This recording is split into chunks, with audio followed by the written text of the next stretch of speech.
Welcome to Below the Line, where we talk about working in Hollywood from the crew perspective. My name is Skid. I was assistant director in Hollywood for the better part of 8 years, and now I'm not. We're nearing the end of our series discussing the Oscar nominees, and today's category is cinematography. My guest for this segment is David Tutman, also known as Tut. Tut, you started in the camera department, worked your way up as an operator, became a cinematographer, and you're currently making the transition to directing. You've been on the show before, and it's great to have you back. It's nice to be here, Skid. How you doing? Not bad Nice. at all. So it goes without question that cinematography is a key aspect of how a film comes together. But unlike a lot of other categories where there's some discussion about what the Academy is actually recognizing, there's not that much debate that the one person they name in this category is the cinematographer, and it's that cinematographer's vision that we're capturing on screen. But it is a large team of folks that bring this together. Let's talk some about the team that is involved in the cinematography decisions. Sure. Well, first of all, in a movie, particularly in a feature film, I feel like the first and foremost person who has input into the look of the movie is the director. Movies, as opposed to TV, where I've made most of my living, movies are definitely more of a director's medium than television. And with that, and many of the cinematographers nominated this year have discussed the fact that for many months prior to shooting these movies, they discussed things with the director, got seeds of thought planted, and then came up with ideas to help match the director's vision. And that the director's vision is always in their head the primary important piece of visual storytelling that they're trying to help come to fruition. You will often see that the director will bring a cinematographer from film to film. Obviously, they develop that working relationship, develop a certain language of style. Cinematographers have a very particular set of skills. There's the aesthetic side of it, which involves a lot of different facets. Of course, there's shot design and framing. There's lighting. There's collaboration with the production designer, makeup artists, costumer, all in terms of finding a goal of a proper palette for their presentation. So that cinematography wades into a lot of different pools at different times. And those conversations with each department and each separate aesthetic piece of the puzzle are crucial, as well as conversations with the editor and the colorist. Editors, are, particularly there are a couple of movies on the list this year where editors were very prominent within the shooting of the movie. All right, so let's turn our attention to the nominees, and apologies in advance if I mess up any of these names. First up, we have Rodrigo Prieto is nominated for The Irishman. Yeah, this is a movie indeed. Rodrigo Prieto has worked with Marty before. I say Marty because I've had a couple of days with him, and that's how he prefers to be named. A lovely experience, but they have a history together, and I think a common language and an understanding of where they want these movies, at least in terms of lighting and palette, to be. What did you do with Marty when you said you worked with him for a couple of days? I did some strange little shoots with Fran Lebowitz as the lead person. They were basically documentaries in a talk show with Fran. And I knew Fran before. She had been a judge on Law and Order, and we had a really lovely relationship from there. And so with that, I think I felt very comfortable there and was made to feel very comfortable by everyone. And you wear headsets on some of Marty's shoots, and having Marty's voice in your head complimenting your shots means the world to a filmmaker, I would think. Well, that small world aside, but yes, sorry, back to The Irishman. Yeah, feels to me like this movie, with the familiarity with each other and his understanding of how Marty works, like we talked about before, a lot of what drives a cinematographer within his or her work is the needs and desires of the director visually and also in terms of the rhythm of shooting a project. For this movie, what really drove the bus, it feels like, is the VFX. The cast had to look 40 years younger at a point and then aged into present day, or into at least the 70s. So there were 4 decades through and then to the present, and they created 4 different looks for that.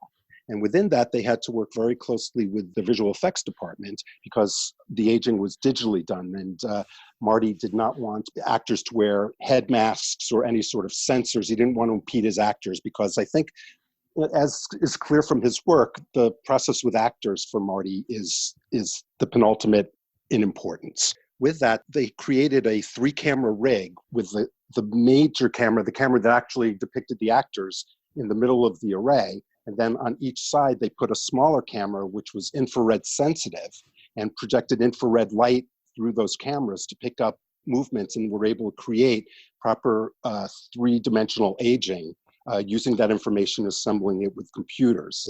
They also did photographs of the light arrays, and then the computers could incorporate that into the work. So it's an unusually technical movie, which it doesn't appear to be, but it's an unusually technical movie, and that really was a great determinant of how Mr. Prieto went about his work. With that, Marty also, because of the actors, wanted to cross-shoot the movie often, which means covering both actors at the same time. And that limits a cinematographer's options in terms of where lights go. You never can put the light in the ultimate place you would for one direction of shooting when you're shooting in 2 opposite directions. So he had a lot of technical challenges thrown his way in the production of this movie.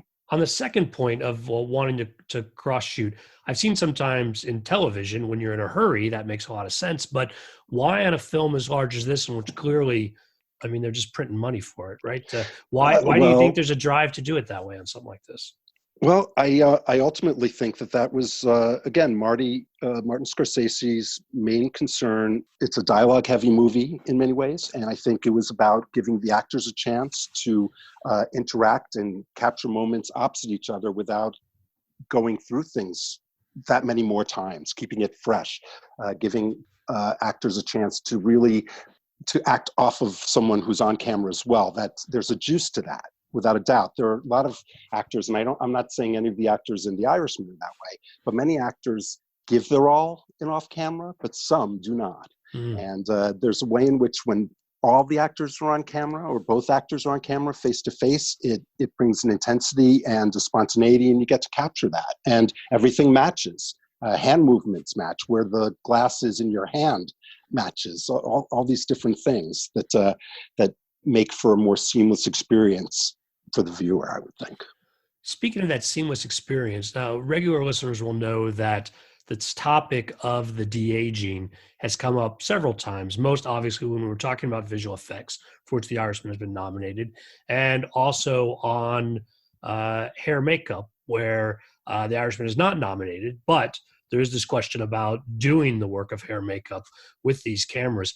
I'd say, honestly, a lot of the folks that I've surveyed, a general consensus is that the digital de-aging is not well received. In fact, there's a falseness around the actors in this that, it varies from distracting to covering. But from a cinematography point of view, it's the first time I've heard that the cinematography itself was structured around this effort. And I was wondering if you could say more about that, like how you think it was coming together or what they gave up to accomplish this.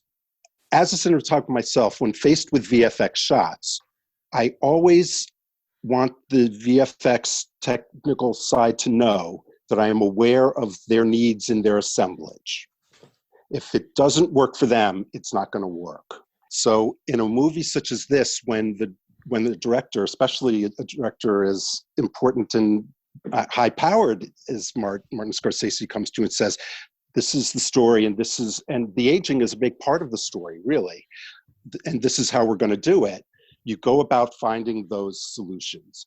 And with that, I'm not saying that Rodrigo Prieto gave up his aesthetic or his own personal ideas, but I think we as cinematographers are always at the mercy of our technology. We have to embrace the needs of it, and we have to embrace the limitations of it and understand what we can do to supersede the limitations. A lot of trickery is involved in that necessarily. But I think that every movie comes with a different story and a different need. And there are a couple of different movies in our list where the cinematographer does basically subscribe to the needs of the storytelling. And then their own aesthetic comes through within that telling of the tale. Let's move on to the next one on our list. Lawrence Sher has been nominated for Joker. Joker. Well, first and foremost, I'm a sucker for the orange-green New York City urban palette of the 70s and 80s. I've always enjoyed that. I've worked on shows which have had more monochromatic approaches. And if you're dealing with real life and you're dealing with gritty urban realism, the world is full of different colors. And I think Joker handled that saturation and that difference in color, that warm of sodium vapor lights, the greens of fluorescence, most beautifully. It's old school New York looking. It harkens back to movies, like Taxi Driver to me, and of movies in the highlight of New York filmmaking in the 70s, the grittiness of it. I love the fact that it's such a visual subversion of the typical comic book movie. Because I'm over the comic book movies personally. I've never been a fan, and I know so many of my crewmates and are enthralled with and fascinated, and I just can't get there. I don't know, it's so for me, this movie really stood out because of its willingness to break against genre, and I was very impressed with that. They shot with a large format camera so as to limit depth of field. Since it's a period piece, it enabled them to shoot in a modern city. They changed lamppost heads on all the lights. They had a city affiliated service do that for them. They used some old school lights. It's a beautiful, low key, naturalistic looking movie. Camera moves are subtle. I felt like every shot counted, which most of these movies they did, but this one, 1917 as well. The shots, the way in which shots were built there was fascinating. But this is about Joker. We'll get to 1917. Yeah. We won't lose that point, but yeah. But and I think a lot of the way in which this movie was shot, in all honesty, was to make room for Joaquin Phoenix to do the things he did. It was a highly improvisational performance. There was an interview I perused with the focus puller who spoke about the fact that they would do a committed take one where everything was by the book and you would just focus on said thing. And then take two, they felt they were given a chance to be more flexible. And if something drew their mind, they could pull to it. And the operator and the focus puller were allowed to sort of reach and stretch for things. And then take three, you never knew, but it was all about protecting Joaquin Phoenix's performance while also trying to get that which was first and foremost on the page to begin with. But there were ways in which it was a very experimental movie in terms of following performance, it seems to me. That's an interesting challenge with a camera operator and a focus puller where it is going to be improvisational. Who makes the call then about where the camera is going to focus, what they're going to look at, and how do they communicate that to each other silently in the course of actually filming a scene? Well, that's always interesting, and I think that's about teamwork and knowing each other well, and also really importantly, having the faith to go with your gut and knowing that you're not going to get harped on for it. If you're looking over your shoulder, you can't see what's ahead of you, and I think that there has to be a culture on the set and between those two people which allows for that reach and that taking of a chance, and within that. The focus puller who was discussing it was talking about once in a while in take two, he'd see something off in the side of frame and reach for it. And then the operator would see the change in focus and make his way over to it. Occasionally the operator would frame in a certain way and that would lead the focus puller to see where he was going and pull it in. And then of course there's the strategy. And then, maybe after take one, the operator turns to the focus puller and says, it'd be really cool if you pulled in here, or the director or cinematographer says the same thing, or the focus puller goes with his gut, or the focus puller says, hey, I saw this, can I do it? Because sometimes the cinematographer limits your choices because it's not prepared lighting wise or something. So these are things, it sounds like they also went from, as opposed to ganging up a white and tight camera, they often took a camera around to a very radically different side so as to get something very different. Larry Sher was operating one of the cameras, and so he and his operator had to be very much in touch in communication in terms of how the lighting was working and what was seen by each of them, and keeping out of each other's shots, because they did play. It sounds like they played an interesting and dangerous game on that movie. Now, from what you said, Tut, it sounds like you really enjoyed the movie. Was that strictly in the sense of just being immersed in the challenge of the cinematography? Or did you enjoy the movie overall? And I guess the reason I ask is because people are strongly split on this film. Yeah, I tend to try not to think about lighting very much when I first view a movie. I'm happy to say that I've become a lot less annoying when watching movies. Earlier on in my career, I used to discuss things with myself a lot more, and now I kind of sit back and enjoy the show. So, firstly, I enjoyed the movie. I enjoyed the statement and exploration of mental illness within the movie, and I thought and to me, more than anything, I am a performance guy. Even though I love lighting, you have to have a good script and you have to have good performances in order to make a good movie. The beauty of lighting, in a way, lights can go in an infinite number of places. So I want to give room within that, not to pass judgment on that, and let the story be told. And when the lighting complements the story and is consistent with the mood and tenor and helps express that and gets people sucked in and involved, then a cinematographer's done their job. They're not there to be the star of the show, if in my head. Well, I think it's an interesting question on this that I don't think I liked where the movie went overall. But what's Mm-hmm. come up time and time again is that these various departments who contributed to the director's vision, to Todd Phillips' vision in this case, they all brought their A game. And so I Yeah. think if folks are enjoying the movie, all of these elements are pulling in the right direction. I think people like it a lot. But I think if someone like me who is not enjoying the movie, there's still the pull of all these elements being done as effectively as they are.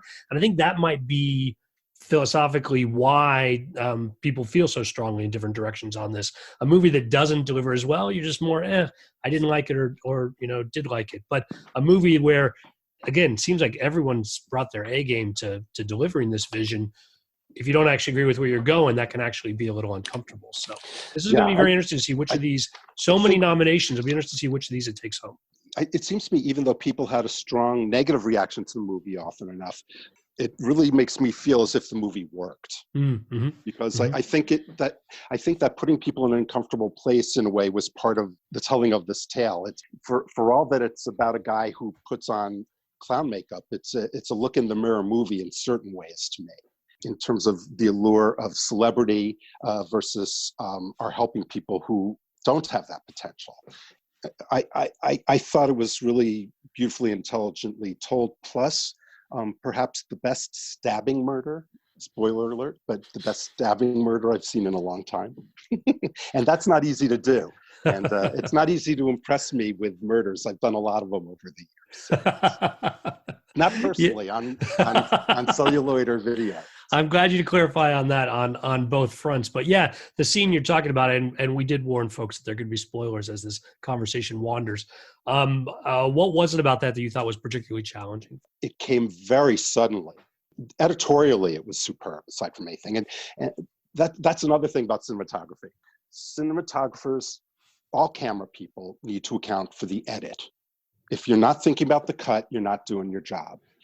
You have to provide the pieces, whether it's about how you frame it, whether it's about lighting consistency, whether it's about knowing when you can, like another movie we're going to talk about later had a lot of problems with shooting a scene that took place in 10 minutes over the course of an entire day and the sun shifting, but the understanding of how to put things in the right place to let that illusion of continuous time be part of the storytelling. These are all pieces of understanding the cut and the editorial process. And one of the things about that, the suddenness of it, the explosiveness of it, and then the tender turn at the end of it almost was just fascinating to me, and really well done. Let's talk about our next nominee, Yaron Blaschke, and I may be mispronouncing that name, but is nominated for The Lighthouse. Fascinating. This is the one I saw most recently, so it's freshest in my head. Aside from anything, just phenomenal. I have to say, first of all, 34-day shoot in Nova Scotia. The weather was real for the most part in that movie. Oh, wow. So aside from anything, just the elements that were combated in the making of that film, I'm fascinated by that. The movie was shot on film, black and white, 200 ASA stock, so it's far slower than our videotape. Our HD camera. We're not doing videotape anymore. Our HD cameras. And with that, Yaron Blaschke shot for Mr. Eggers. He also shot The Witch. They've shot 4 movies together over the years as well. And The Witch, he used about 15 to 20 times less light than in shooting this very dark movie, The Lighthouse. He said that from what I read, the set was so bright There was so much light on this very crushed, single source looking movie that the actors couldn't see each other sometimes, and that was uncomfortable for them. I've had that situation where an actor can't see his fellow actor, and it's a tricky, potentially tricky political situation. Sometimes you can do something about it and add something so that and sometimes you can't. But with two incredible actors like Robert Pattinson and Willem Dafoe, I guess, they had to overcome a lot of shit to make this movie. There's no doubt. They used old Baltar lenses, two of them. My understanding is they were tricky to work with. They contributed a lot to the crushed contrast and flariness of the movie. And the whites bloom so well and the blacks crush so incredibly. And that's a big part of that is the lenses. But the focus puller, a guy named Eddie McGuinness, is quoted as saying, "I'm trying to jam together 3 fucking eras of fucking camera equipment." I can only imagine, in the pouring rain, with rain deflectors and like all sorts of crazy stuff going on. So really admirably done technically, aside from anything. The film was shot in a very unusual aspect ratio in today's world of 1 to 1.9, which is a silent movie aspect ratio. And the narrowing of frame, to me, aside from anything, contributes to the claustrophobic sense that one has in this movie. The sets were designed to work with that aspect ratio. They knew the 2 lenses they were planning to use for the movie, and they constructed their table to a width where the 2-shot would work within the confines of the set they built. They did build sets. The walls did pull, which is really important to think about. But often enough, they opted not to because of as I understand that, they opted not to for the realism of the room, the actors. And there are times to pull things, and they had that option, and they clearly used it on occasion. But this was not a movie of grand swooping camera moves for the most part.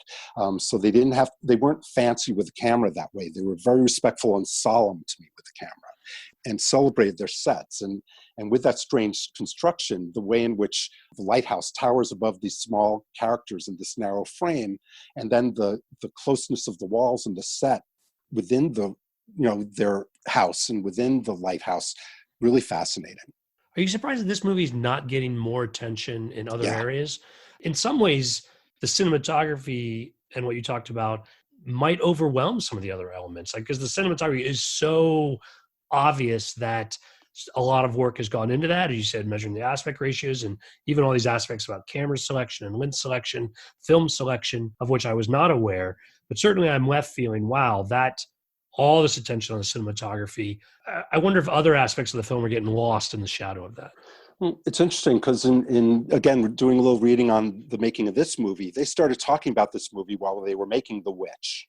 And Bob Eggers put some thoughts into Yaron's mind about what he was looking for, and they were tonal notes.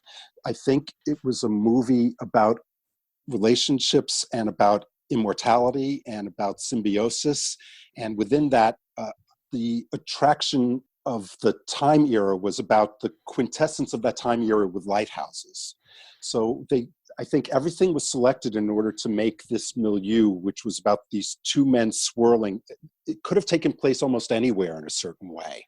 And they grabbed hold of language used within, that he found within journals in a lighthouse when they were scouting. He kept writing as he went, as he found all this new material. And to me, the mission of this movie was reflected within the cinematography. I didn't feel like it governed it. I think it was really honoring the respects and desires of the director here. To me, there were amazing sacrifices or decisions made. I wouldn't even say sacrifices, but so much detail in the sets are lost. But that would be what happened in a place where one lantern was lighting a room, but with that, they were using 15 lights to make that effect happen. It's a really fascinating discrepancy in thinking, the technical needs versus the actual presentation of the movie, and that it came out the way it did. To me, it's a fascinating end result. I did remember thinking when I left that clearly Eggers was able to make the movie exactly that he wanted. Yeah. Like that there's so much precision in it. In the end, it didn't appeal to me where we Hmm. went with it to quite the same level. But all this respect for just to ignore everything and just say, no, we have a singular vision that all of us are going to unite around, and all of these different, whether from the actors and the director, and I think all of it just feels like it really comes together to deliver, I think, exactly what they wanted to I, deliver. Like, I don't think there's I any feel question that way about too. another, I don't think there's going to be a director's cut of this No, film. It would be I think we pointless. saw it. Yeah, Yeah, exactly. totally. Another question, Todd, on a movie like this, which is clearly going to be an enormous challenge. You talked about the focus puller and trying to match up all this equipment as just, an anecdotal story. Is this the kind of opportunity that most folks who work in this space would jump at? Or is this actually intimidating to try and recreate this to the kind of detail and this much precision? That's a lot and doesn't leave a lot of room for error or other issues on the day. Like, this could be a real pain in the ass. This movie strikes me as a work of love. It's a 34-day shoot. I would never have thought that until I read it, because just looking at it, the level of difficulty with the elements, the nature of the lighting, it felt like it took a much longer time to make. But with that too, there are not a lot of people who get licensed to make movies like this. I think that's part of your question in a way. Again, comic book movies. We see so many cookie cutter movies at this point.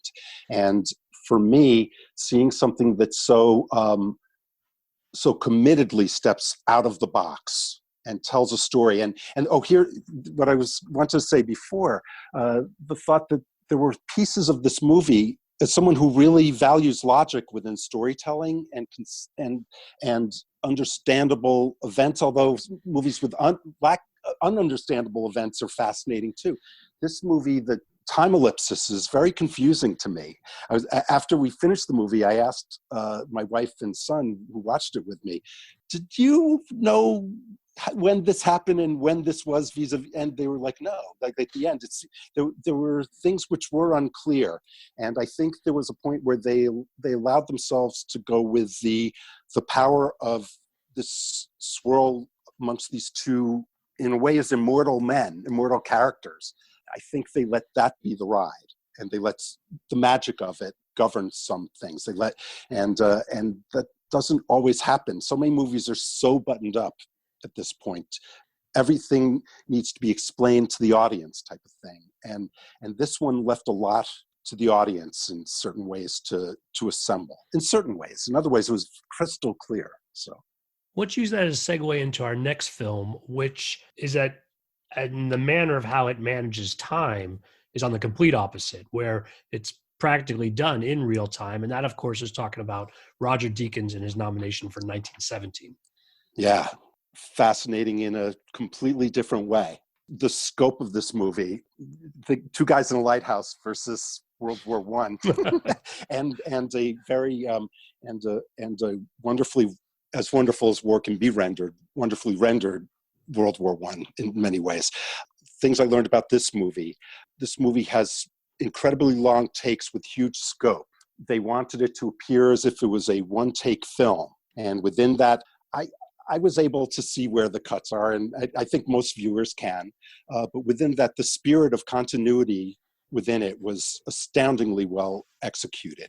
And in order to do that, unusually so, the Sam Mendes and Roger Deakins and the art department and the actors all got together and prepped this movie together for months in advance. And they actually walked the scenes in the locations that they were going to do them, script in hand, and did the walk and talks and did the moves before they dug any trenches, in order to make sure that they had the proper length of run for their cameras to get the stretches and the movements they needed in order to seamlessly then tie them together from end to, tail to head again. And it's also a movie which had, when I was talking about editors' presence in a film, this movie, Lee Smith, who I actually worked with years ago on Reversal of Fortune, who saved that movie, we thought. Lee was the editor, and Lee was there with them while they shot the movie to make sure that those transitions from tail of one shot to head of the other cut the way they were hoping. And that's one of the reasons in so many ways that I mean, you can do these things with film cameras as well at this point, but I think that this movie was greatly aided by shooting digitally in terms of the weight of cameras, in terms of being able to see things at the moment and adjust them, constantly monitoring exposures and stuff like that for the cinematographer. So it seemed to me that many of our movies were shot on film this year that were nominated, but this one is a beautiful example of how fantastically cinematic HD shooting can be. I love all of it. We have movies in this nomination where directors said, "I'll never shoot HD," and they reject it with all their heart, and I respect that. But at the same time, I think a great story can be told with any camera. You have to understand what the camera can do, and you have to understand the results you will get and how to celebrate them and make the right choices. But this is a movie where clearly a digital camera was the right choice to me. I think that goes back to some of our conversation about visual effects earlier, and it applies to the cameras as well. I remember I was working in Hollywood when digital cameras were becoming more and more prevalent, the move from film. And there was a debate about whether the digital camera at the time could recreate what film was able to do. But it seemed to be less about the technology, because the digital technology continues to catch up and to provide new opportunities and just levels of granularity and everything, but more about understanding how it's going to work. And I think it took the cinematographer's time, and some did and some didn't adapt to what these new tools could do, because without that understanding, and again with the same visual effects, you're largely at the mercy of the folks who do understand the technology. And I think originally with the video cameras, you have some video technicians who are maybe setting things like the way we set TVs, or setting color levels and things, that they're losing some of the creativity that cinematographers knew how to do before, but the cinematographers had not yet, in all cases, understood what was happening. And I think that was some of the resistance. But of course, I was outside of it and just trying to get people in the right place at the right time. You must have seen that as well, Ted. And do you think that's an accurate description of the challenges with this new technology, or have I misstated it? Well, I think there are advantages to each at this point, especially. I think for the past 15 years, let's say, it's very possible to make a beautiful cinematic image with a video camera. It's improved greatly. I feel as if one has to understand that there's a difference in process in certain ways only. For me, as a film shooter, I rarely metered things as I lit. I lit to eye and then used my meter to determine the stop, and then monitor my levels and my contrast levels so that I could match them when I turned around, so that my highlights were similar and my downside was similar, and it's just another objective mark. But with that, I still need to light to eye with video. I still do, but the things one has to really keep an eye on are different. In film, I would let the highlights go where they would, and you worried about the darker side of your exposure and making sure you protected the information you cared to see or not see there. In HD cinematography, I'm much more concerned with the highlights. The whites are the things that often sing. And and the exposure latitudes of cameras have become much better, but I do find that it's really important, as opposed to a light meter, I now use a scope. I'm now looking at a graph on my monitor or on a device in order to check levels there. And with that, if you understand that and you understand what you need to do in terms of committing to an interesting image and making it your own, but also where to put it out, especially like in TV as opposed to movies, politically, so that everybody's happy with the end results while still putting your mark on it.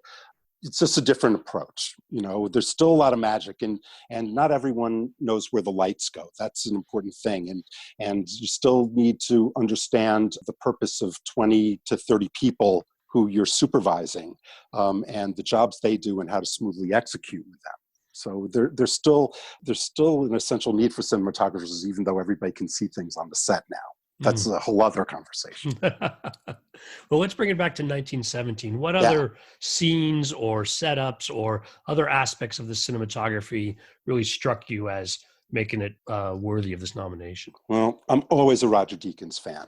Roger's movies are always beautiful and always, to me, visually truthful. I think he's a beautiful, natural cinematographer. Even when he's doing the most extreme of Bond movies, there's a very pleasant patina and very natural approach to it that for me as an audience member and as a cinematographer, I really appreciate. The scene for me, which really was a highlight to me, was the scene at night where he's running through the ruined city and the flares are going off. And the beauty of those flares and the acceptance of the light falling where it does as those are actually happening. And that's the other beauty of HD, is that you don't need to necessarily supplement.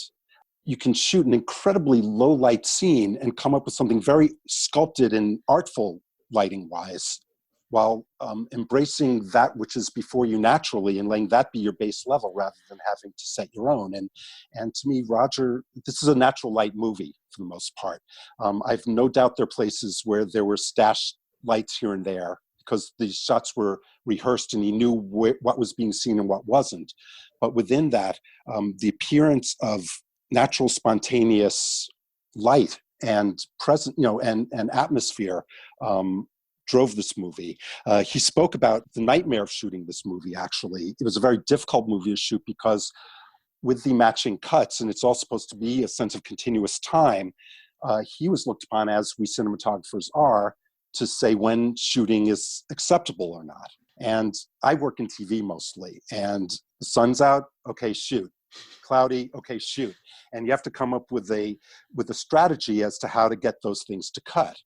The pressure for Roger Deakins on this shoot was about whether we can shoot, because they weren't looking for acceptable cutability. They were looking for really detailed, fine, thorough visual storytelling. That meant the lighting had to match. So he waited for the proper overcast, and he spoke about how we would, doing a 2 or 3 minute take and just praying that cloud didn't clear before it ended. And I've been in those shoes, and that's a tricky place to be. And this movie, for all that it's such a smooth movie to me visually, it embraced so many incredible technologies in the making of it, which I don't think people thought about when looking at it. Friends of ours were watching it today with us, and they were talking about, how do you think they did that? And it's hard to know because they wholly used cranes. They had Russian arms driving around. They had an amazing device called a Stable-Eye, which is a gimbaling system. And they would do transfers of it off of cranes. And then, 2 grips would take it and carry it. And Roger would be operating a remote from like 100 meters away. Wow. Just amazing stuff going on amidst the tension of these lighting decisions and the timing. I mean, the scene where he's running down the side of the trench and the bombs are going off, and all these amazing coordinations of actors and background. As an assistant director, I think you find that movie rather darn impressive. The choice of camera angles, the flawless following and leading of these 2 characters, and taking in a room in one shot, seeing people when it's pertinent and then getting off of them to see other people. All that stuff was months in the making and very thoughtful, and I respected it a lot. For me, the films that really moved me more this year were more subversive, and I think that's because I think the world at large needs some shaking up. And I liked the movies which had a more dysfunctional tone to them, because I think in this day and age, celebrating the dysfunction within ourselves, we're not understanding each other well enough. And I thought those movies were important for that reason. It's interesting what you mentioned. Yes. In fact, we discussed this film at length when we reviewed the DGA nominees last week. What was interesting for me is I saw an early screening of this and had seen nothing but perhaps a single preview, and so was not familiar with the challenges or the conceit of the film about the continuous time and the one-take approach. And in fact, afterwards, when someone asked me about it, I didn't recall that as being the dominant. Afterwards, it wasn't what I took away from the film, because the story, I think, is immersive, and on me at least, not knowing that those aspects were there in the beginning, I wasn't watching for them, and they were effective on me in taking me with the story that I didn't notice them on their own. what I think is to the film's credit. And that's Right. It tells you it worked. I didn't think about that very much either on first viewing. I was really thinking about the long shots and the mode of travel and the incredible Steadicam and focus pulling work and again the stable eye, and they used a Trinity a lot so that they could get into all sorts of different positions. And sorry, you said what's a Trinity? a Trinity is well, it's made by Arri, and it's a next generation of stabilized camera support. It basically can, as you move it, it's basically on a pivoting bar, so that you can dip it down, and the camera level, the horizon of the camera can stay the same, even as you change the relationship of the support staff to the actual camera. It's basically a gimbaled head as well, and so you can do things with it like swing it around and the camera will stay in one place, or you can swing the pole down and the camera will stay level to the subject you're looking at, and keep it structured. And phenomenal advances in camera movement in the last 5 years alone. Movi, Stable Eye, this Trinity, and the Trinity can handle a rather heavy camera. That's one of the things which is so impressive about it. Other than the fact that it's poor Steadicam operator, the weight of cameras already is enough. It's so this is an even heavier rig. One of the things which I was so impressed with in reading about this movie was they built a rig where the Steadicam operators, the rig itself was pointed behind him, and he had his monitor rigged in front of him. It was rigged in such a way that he could run ahead of the subjects, so that he could run at running speed. And you had, it wasn't about a vehicle assessing the distance. It was two human beings running, and he would do the shot, not with his eyeballs lined up with the subjects at all, just looking at a monitor. And Wow. there's a shot particularly where he's running and they hinge him into an alleyway. And you can see that's one of the few slightly rugged moments in the movie, but now I understand why, because this guy was in such an unorthodox relationship with his rig. It was just fantastic. And so it sounds like a movie like this, in the way they delivered it, wouldn't have been possible, as you said, 5 years ago. The advances really are a big part of what they're able to capture. I would also like to do a little shout out with 1917 to Andy Harris, who's been Roger Deakins' focus puller for decades now.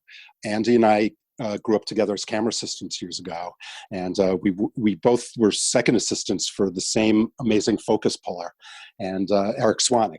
And I haven't seen Andy in a while, but he's a lovely guy, and his work with Roger has been decades long impeccable, and I congratulate him on that. Well, this might be a favorite in the category for a lot of folks, but let's turn our attention to the last film under cinematography, and that's Robert Richardson's nominee for Once Upon a Time in Hollywood. Robert Richardson, quite an interesting character from what I hear. A Panavision anamorphically shot on film using the new T-series lenses, which are actually were made for HD shooting, but they reworked them so they would work with their film cameras. And Robert Richardson's been for decades fond of their C and E series anamorphics and used those as well. They also used a classic Cooke 5:1 zoom lens. So to me, the lens choices on this were one of the most interesting parts. The movie, to me, celebrates old school saturation and contrast. It's very much trying its best to honor the look of the era within which it was shot. There was tremendous amount of work done with wardrobe and makeup and set design to achieve this, it looks like to me. It was a single camera shoot. So it's another movie where, like all of Tarantino's movies, it feels like every shot counts, although his movies are paced in such a way that I don't completely believe that as a storyteller in the same way that I felt that way in Joker or in The Lighthouse. But it's an incredibly charmingly shot movie. Warm skin tones, old school lighting techniques, older and newer lenses, really seamlessly matched with lighting and filtering choices, really worked as a whole, the mix of the old and the new. Old school lighting choices, big old 18 KHMIs, which aren't super old school, but in terms of big, huge lights in this day of video production, Maxi Brutes, these are very much Robert Richardson size lights. But he said, compared to what he does nowadays, he totally overlit this movie, which is really interesting because he's a big light guy. he uses big lights. I've worked with gaffers of his over the years, and when I've worked at locations he's worked in, and I've thrown my setup at them, they smile, and I'm like, what? And they'll say, well, when I was here with Bobby Richardson, he had like an 18K on each 3-foot wide window, and I'm a TV person, and I have different budgetary considerations for the most part, aside from anything. But without a doubt, the bigness of his lighting is a wonderful device in his storytelling. His movies are beautiful. I admire his work a lot. And this is a movie where you really, I think, do see his work even more so than in others, because they, with their consciousness of making it approach the period, they really did create the look on the set. It was really about shooting the film. The dailies, for all that they were presented digitally to people, they were created off of film, and Quentin Tarantino works off of a work print. And the colors said that the look of the film particularly is really helped by the print stock they used. They used an older print stock, which allowed them to give it more of an appearance of saturation. Really interesting, technically, much more so than one would think in looking at it, because it's just such a lark of a movie in so many ways. So. Now, when you said that Richardson commented he thought he overlit, does that mean in the sense that he ended up somehow using some other aspect of the filming process, dialing back his lighting? Or is there some aspect of the film that when you watch it, you say, oh yeah, that's probably more light than they need? Well, I don't know. That's an interesting question. I mean, you can really pop stuff and then take the levels down with neutral density filters, or scrims in your lights. I think it was really more talking about the size of the lights and the scope of what they tried to carry. It sounds like, I mean, they had big sets on this movie. There weren't a lot of small, intimate rooms, as I recall. This was the first of the movies of the bunch that I saw, so it was a couple months ago. But with that, I think he's talking about size and scope. And for a guy who uses such big lights, it makes me think, wow, really big. So I think he was doing a movie about movie stars, about a golden age, and I think he took that to heart. It wasn't like a Pulp Fiction diner, which is classic looking for sure and has big, no doubt, huge big lights outside those windows. But I think more than anything, he was talking about honoring a more traditional Hollywood approach to lighting, making a real Hollywood movie, thinking about where key lights went when you were lighting Bette Davis, let's say, or Raquel Welch, since we're talking about a 60s movie. Like Raquel Welch was a woman in the 60s, and, when she was lit, from what I told, she knew where every light was supposed to go. And she would tell a cinematographer who she didn't know and trust, 10K goes there, 5K here, 2K soft light, blah, blah, blah. And, she knew where every light needed to go to make her happy. So I think there's a way in which he was respecting an old Hollywood sensibility more than, I think that's part of what he was talking about somehow. Anything else about this film that strikes you from the cinema, whether it's a specific scene or a general approach? I enjoyed the movie. I thought it worked really well. It's very much a Quentin Tarantino movie. I see it as very much a piece of work in his continuum. It didn't particularly strike out to me, as opposed to some of his other movies. I enjoyed it. I thought Brad Pitt was wonderful. And again, I try my best when I'm watching movies, and I only saw this one once. It's really about taking in the story, and I know when I go to a movie lit by any of these guys, I'm going to like the way it looks. I don't think with any of them that I'm going to go in and get bumped by lighting particularly, or spend a lot of time second guessing it. I'm generally going to enjoy their choices, and I think they're generally people who are true to the story they're telling, and that's the primary job of a cinematographer. That's one of the things Robert Richardson spoke about, which I thought was the most interesting, is that we are there as cinematographers on a movie set to honor the director and that vision that a director puts forth, and to understand and help further and contribute to it, no doubt. I can't imagine someone of any of these gentlemen or women of high prominence, their stature, won't open their mouth with a suggestion or with a thought, especially in pre-production. But I think that all of these cinematographers show great respect to the desires and vision of the script and the writer and the director. Well, what about films that didn't make this list that might have caught your eye this year? I'm so bad about with all this, but one that definitely sticks out to me. I just loved the movie was Jojo Rabbit. I felt as if there wasn't a thing in that movie that I didn't like. And it's a beautiful, poppy, to me, I would call it a formally key-lit movie, that warm patina with a celebration of contrast colors. There's a lot of that orange-green thing that goes on in this movie too for me. I'm endlessly impressed by the fact that the director was also one of the primary actors in the movie, which always tells me that the cinematographer had an especially important role in the creation of the film. Having worked on movies where the director is acting in the movies, it's really fun for the most part for a camera department to be part of a movie like that. Because in this day and age, there's usually playback, of course, but with that, to get to report and get to actually talk to someone about what they were part of in the frame, it's really interesting and really fun, and really brings you to the top of your professional game and your communications game. So without a doubt, that movie to me spoke very strongly about incredibly strong cinematographer contribution, plus just a great movie. I also wanted to ask you about Parasite, a film I really enjoyed Mm. the first time I saw it. And then the second time I saw it, I still enjoyed it.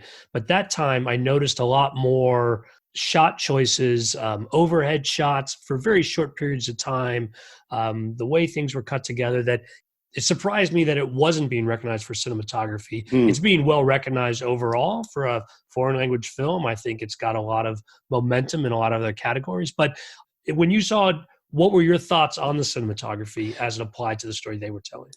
I would have brought that one up with Jojo Rabbit too. That one I saw even earlier. That was the first of the Oscar nominees that I saw, and I love the movie. Incredibly strong movie from a cinematography point of view. Beautiful color palette, fantastic shots, great use of close-up, incredible use of wide shots though too. The scope of the movie is fantastic. Shooting something that's got real, it's the funniest of the movies we're discussing as well, for all that it's really a movie about class warfare. There's, to me, there's an incredibly funny side to it, and the performances, it's a very arch movie. And within shooting comedy, it has different needs. And I think they were respected really intelligently within the telling of what's ultimately a very political and, again, economic tale. There was room for laughter within it. And I really respect that. I love that type of, paradox. And it explored it very beautifully, and as a whole, just fantastic filmmaking. Another film I think of that is actually less represented in the Oscars today is Us, the Jordan Peele film. Did you see Yeah, that? What did you think of the I cinematography did. on that? So really good. Again, a really, I enjoyed the movie a lot. Again, I enjoyed the performances. Having come from, I've shot some darker stuff, and I admired the way in which suspense was built, which is both directorial and editorial, I think, in many ways. But the cinematography gave a complete and utter atmosphere of suspense and danger, and highly, highly respectable movie, and beautifully shot. Thanks for remembering that one. So, Ted, I would ask you, do you think this has been a particularly strong year for cinematography, or do you think that any year with these cinematographers working, that 5 movies really isn't enough to capture the art that's being done in this space? I think it's unfortunate there are only 5 movies. I also think it's unfortunate that all of these are amazing choices. And again, each of them, because it's an aesthetic and technical pursuit, cinematography, all of these tackled technical problems as well as aesthetic problems beautifully. But in this age of seeking diversity within our industry and in the world in general, it's unfortunate that there isn't more diversity reflected within this. And that's not really, that's partially the limitation of 5 movies. And again, all of these tackled amazing technical challenges and did them well. And I'm hard pressed to think of a movie which I would have chosen over these movies to replace them with. But I think as a whole, I'm glad to say that within this list of movies, there are almost all movies that took risks and did not play it safe. And we're in an age in movie making where so many people play it safe. I admire all these nominations and nominees for what's really fine and individualized work. Well, Ted, I really appreciate you sharing your insights on this from behind the camera, and thanks so much for being here on the show. Skid, as always, a pleasure. This was fun. Listeners, please share your feedback. You can email skid, S-K-I-D, at belowtheline.oneword.biz. That's B-I-Z. If you're an iTunes user, please rate us. And if so inclined, leave a comment. It really helps us reach new listeners. And if you're on Facebook, you can find photos and other behind-the-scenes materials at Podcast Below the Line. Finally, you can follow the podcast on Twitter and Instagram. It's at Pod Below the Line. Thanks to Curtis Five for our music and John Wan for our logo. The logo is available on t-shirts, mugs, and stickers at redbubble.com. We've got one more nominee episode to go, so join us again soon.